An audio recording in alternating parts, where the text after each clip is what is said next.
بسم الله الرحمن الرحيم. قل أوحي إلي أنه استمع نفر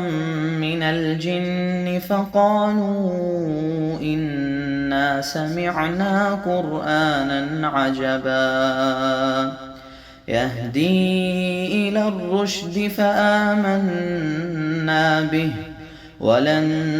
نشرك بربنا أحدا وأنه تعالى جد ربنا ما اتخذ صاحبة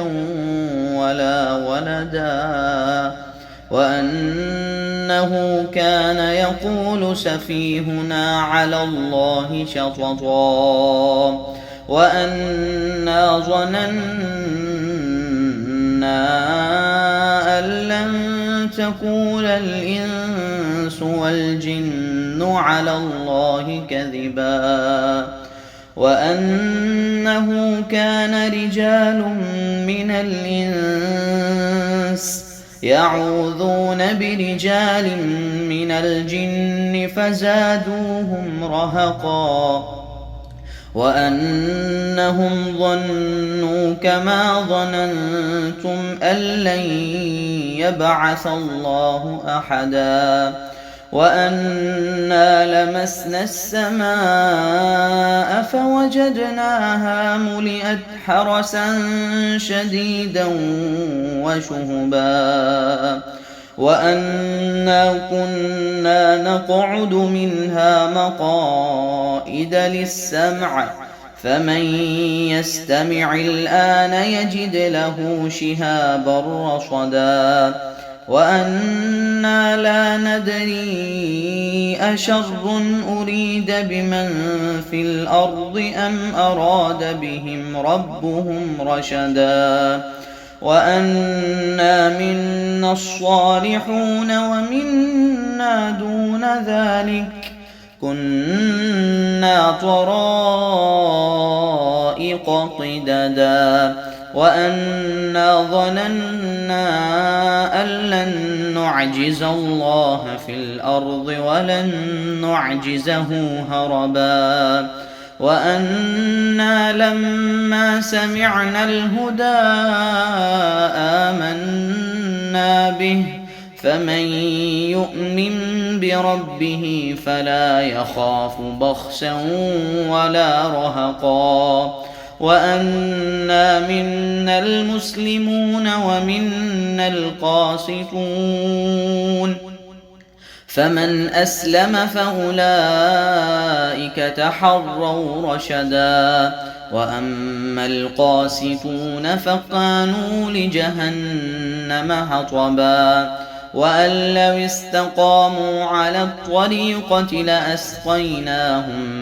ماء غدقا لنفتنهم فيه ومن يعرض عن ذكر ربه يسلكه عذابا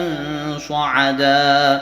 وأن المساجد لله فلا تدعوا مع الله أحدا وأنه لما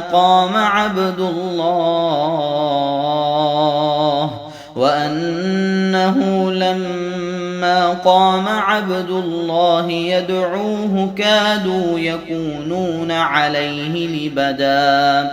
قل إنما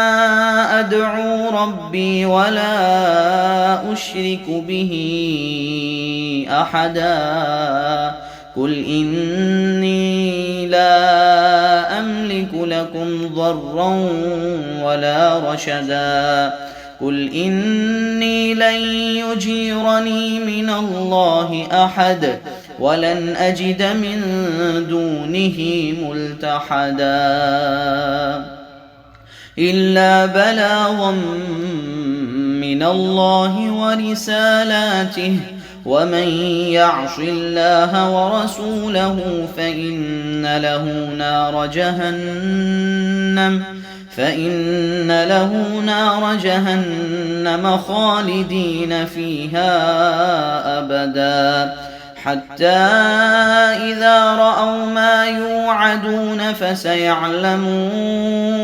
فسيعلمون من أضعف ناصرا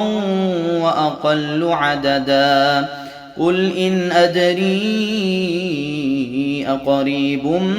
ما توعدون أم يجعل له ربي أمدا.